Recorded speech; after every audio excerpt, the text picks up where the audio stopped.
حضرت مولانا محمد یحییٰ رحمۃ اللہ علیہ جو شیخ الحدیث رحمۃ اللہ کے والد تھے، وہ بہت لمبا سجدہ کیا کرتے تھے۔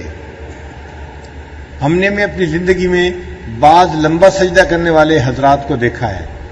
ہم تو سجدے میں 3 مرتبہ سبحان ربی الاعلیٰ پڑھتے ہیں، وہ ہر سجدے میں 21 بار سجدے میں سبحان ربی الاعلیٰ پڑھا کرتے تھے، ہر سجدے میں۔ اب 21 دفعہ ذرا پڑھ کے دیکھیں نا کتنا لمبا سجدہ ہوتا ہے، اور ہر سجدے میں 21 مرتبہ پڑھنا کتنا مشکل کام نظر آتا ہے۔ ہمارے پاس فرصت بھی ہوتی ہے، وقت بھی ہوتا ہے، کوئی ڈنڈا لے کے سر پہ کھڑا بھی نہیں ہوتا، لیکن محبت کی کمی کی وجہ سے بس ہم 3 مرتبہ ہی سجدے میں پڑھتے ہیں اور سجدہ ختم کر دیتے ہیں۔ اور ہمارے اکابر لمبا سجدہ کیا کرتے تھے۔ تو مولانا یحییٰ رحمۃ اللہ علیہ سے کسی نے پوچھا، حضرت آپ اتنا لمبا سجدہ کیوں کرتے ہیں؟ انہوں نے کہا کہ مجھے یوں محسوس ہوتا ہے میں نے اپنے آقا کے قدموں پہ سر رکھ دیا، میرا سر اٹھانے کو دل ہی نہیں چاہتا۔ تو یہ کیفیت ہو نا سجدے میں کہ سر اٹھانے کو دل ہی نہیں چاہتا۔ حدیث مبارکہ میں ہے اللہ تعالیٰ کے نزدیک بندے کی کوئی حالت اس سے زیادہ پسندیدہ نہیں کہ اللہ تعالیٰ اس بندے کو اپنا چہرہ خاک آلود کر کے سجدہ کرتے ہوئے دیکھے۔ اور ایک حدیث پاک میں فرمایا گیا اقرب ما یکون العبد من الرب فی الصلاۃ، نماز میں بندہ اپنے رب کے سب سے زیادہ قریب ہوتا ہے۔ اور ایک حدیث مبارکہ میں ہے کہ جب بندہ نماز کی تکبیر کہتا ہے یعنی نماز شروع کرتا ہے تو اللہ تعالیٰ اپنی ذات سے اس کی طرف متوجہ ہو جاتے ہیں، بس اس بندے سے اللہ تعالیٰ رخ نہیں پھیرتے یہاں تک کہ وہ بندہ اپنا رخ پھیر لے یا کوئی بری بات کہے۔ یعنی جب تک بندہ خود اپنا رخ نہیں پھیر لیتا اللہ تعالیٰ اس کی طرف اپنا رخ کر کے ہی رہتے ہیں۔ اس لیے نماز کے بعد تھوڑی دیر بیٹھنا، ذکر کرنا یا دعا کرنا یہ ہمارے مشائخ کا معمول رہا ہے۔ ایک حدیث مبارکہ میں ہے کہ جب بندہ نماز میں کھڑا ہوتا ہے اس کے لیے جنت کے دروازے کھول دیے جاتے ہیں اور اس کے پروردگار کے درمیان کے پردے اٹھا دیے جاتے ہیں، بندے اور اللہ کے درمیان کے پردے ہٹا دیے جاتے ہیں، اور بندے کو گویا نماز میں اللہ کا دیدار نصیب ہوتا ہے۔ اچھا، ایک بات کو ذہن میں رکھیے کہ محبوب سے اگر ملاقات ممکن نہ ہو تو لوگ اپنے تصور میں محبوب سے ملاقات کرتے ہیں۔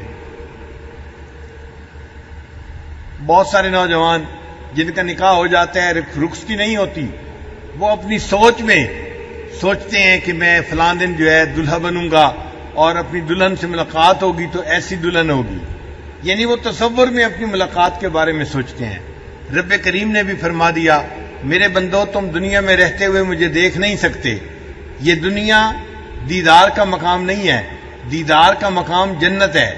ہاں تمہارا دل چاہے گا کہ وہ دیدار کیسا ہوگا، لہذا ہر دن میں 5 مرتبہ تم تصور میں میرا دیدار کیا کرو۔ تو یہ جو 5 نمازیں ہیں یہ تصور میں بندہ اپنے رب کا دیدار کر رہا ہوتا ہے۔ اس لیے فرمایا ان تعبد اللہ کأنک تراہ، تم اللہ کی عبادت ایسے کرو جیسے کہ تم اسے دیکھتے ہو۔ فإن لم تکن تراہ، اور اگر تمہیں یہ کیفیت حاصل نہ ہو کہ تم اس کو دیکھ سکو تو اس طرح محسوس کرو کہ وہ تمہیں دیکھ رہا ہے۔ محبوب بندے کو دیکھے تو محب کو اس میں بھی لذت ملتی ہے۔ چنانچہ کتابوں میں واقعہ لکھا ہے ایک آدمی تھا، اس کو کسی جرم کی پاداش میں درے لگے، اور اس کو اتنے درے لگے مگر اس نے زبان سے سی تک نہیں نکالی، خاموشی سے برداشت کر لیے۔ لوگ بڑے حیران کہ اتنی سزا ملی اور اس بندے نے آواز بھی نہیں نکالی۔ تو اس کے کسی دوست نے پوچھا کہ تم نے اتنے آرام سے سزا کیسے برداشت کر لی؟ اس نے کہا کہ میں نے سنا تھا کہ میرا محبوب بھی دیکھنے کے لیے آیا تھا، میں نے اس لیے سزا برداشت کر لی، میں نے اپنی منہ سے آواز نہیں نکالی کہ پتہ نہ چلے کہ سزا ہو رہی ہے۔ تو محبوب دیکھ رہا ہو تو بھی محب کی کیفیت کچھ اور ہوتی ہے۔ تو یا تو محب محبوب کو دیکھے، یہ سب سے اعلیٰ قسم ہے، اس کو مشاہدہ کہتے ہیں، اور دوسرا اس کو مراقبہ کہتے ہیں کہ بندہ یہ محسوس کرے کہ محبوب مجھے دیکھ رہا ہے۔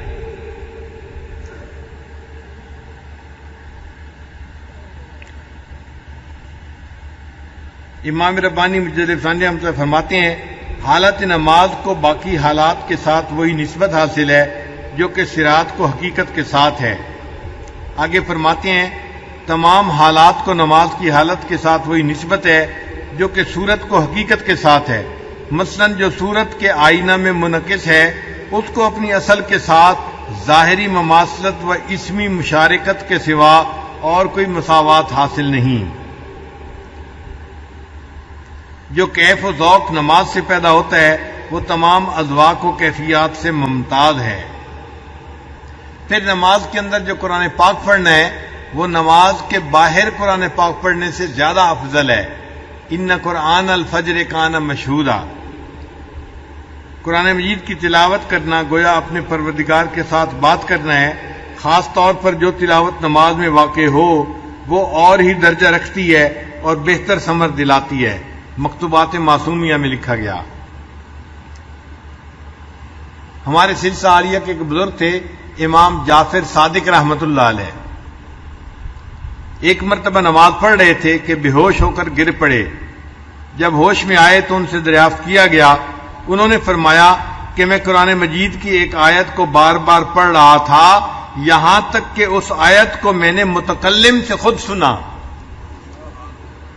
یعنی نماز میں کیفیت تھی، ایک آیت کو بار بار وہ مزے میں پڑھ رہے تھے، لوٹا رہے تھے۔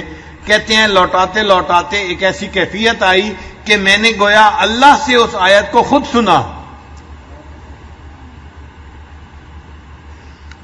حافظ ابن حجر رحمۃ اللہ علیہ نے منہبات میں حضرت عثمان غنی اللہ عنہ سے روایت کی ہے کہ جو شخص اوقات کی پابندی کے ساتھ نماز پڑھے اللہ تعالیٰ اس کو 9 انعام عطا فرماتے ہیں۔ پہلا، اس کو اپنا محبوب بنا لیتے ہیں جو پابندی سے نماز پڑھنے والا ہو۔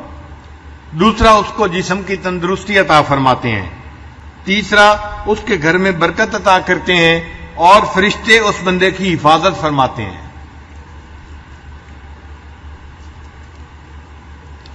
اس کے چہرے پر صلحاء کا نور ظاہر کر دیا جاتا ہے، اس بندے کا دل نرم کر دیا جاتا ہے۔ روز محشر اس کو پل صراط سے بجلی کی تیزی کے ساتھ گزاریں گے اور اس بندے کو جہنم سے نجات عطا فرمائیں گے اور جنت میں اس کو نیکوں کا ساتھ عطا فرمائیں گے۔ یہ نماز کے 9 فوائد ہیں۔ ایک حدیث پاک میں ہے کہ نماز دین کا ستون ہے اور اس میں 10 خوبیاں ہیں۔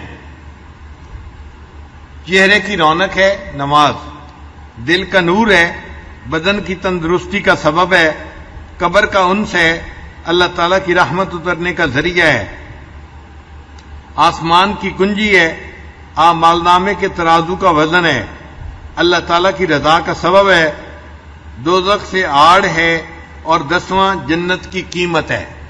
جو شخص باقاعدگی کے ساتھ نماز پڑھتا ہے اس نماز کی برکت سے اللہ تعالیٰ اس بندے کو جنت عطا فرمائیں گے۔